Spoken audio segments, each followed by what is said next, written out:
কিছু অভ্যাস কখনো কখনো খুব ভালো, আবার কখনো কখনো খুবই বিপদ ঘটিয়ে ফেলি কিছু কিছু অভ্যাস। তো বন্ধুরা, আগেই বলে দিই, দুদিন তোমাদের সাথে ভিডিও শেয়ার করতে পারিনি, কারণ সত্যি একটা খুব প্রবলেমে রয়েছি। সলভ হয়ে গেলে তোমাদের জানাবো। চলো হয় তোমাদের সাথে মর্নিং রুটিনটা শেয়ার করি।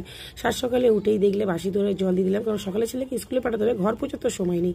বাসি ধরে জল ছিটিয়ে আগে নিজে ফ্রেশ হয়ে গেলাম, বাসি নাইটি চেঞ্জ করে নিলাম, তারপর ছেলেকে পাঠালাম ফ্রেশ হতে। ততক্ষণে এখানে ছেলের ডিমান্ডের চাউমিন বানাচ্ছি। তো 5টা দিন স্কুলের মধ্যে একদিন ছেলে বাইরে নিয়ে যায়, 4 দিন কিন্তু আমি ঘর থেকেই বানিয়ে দিই। ছেলে চাউমিনের জোগাড় করতে করতে ছেলে ফ্রেশ হয়ে চলে এলো, তারপর ছেলেকে ড্রেসটাও দিয়ে দিচ্ছি, ছেলে এখন রেডি হয়ে যাবে। মুখে ঘুম থেকে উঠেই জল খাওয়াটা আমার একটা ভীষণ ভালো অভ্যাস, কিন্তু যখন উপোস করে থাকি এটাই মনে রাখতে হয়, না হলে গন্ডগোল হয়ে যায়, তখন এটাই বাজে মনে হয়। খেয়ে যাবে, বাস্তা মুড়ি দিয়ে দিচ্ছি। গরম প্রচুর পড়েছে বলে বাস্তা মুড়ি দিচ্ছি, নাহলে মাঝে মাঝে ছাতুও দিই।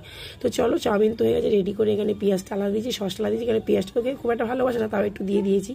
ছেলে স্কুলে যাওয়ার আগেও কথা বলে বলে যাচ্ছে, আর এখানে তো ছেলে যাওয়ার পর ভিডিওটা সুন্দর করে গুছিয়ে নিয়েছি। এবার আমার ধোবির ঘাট খোলার পালা। চলো, ভিডিওটা কেমন লাগলো জানি।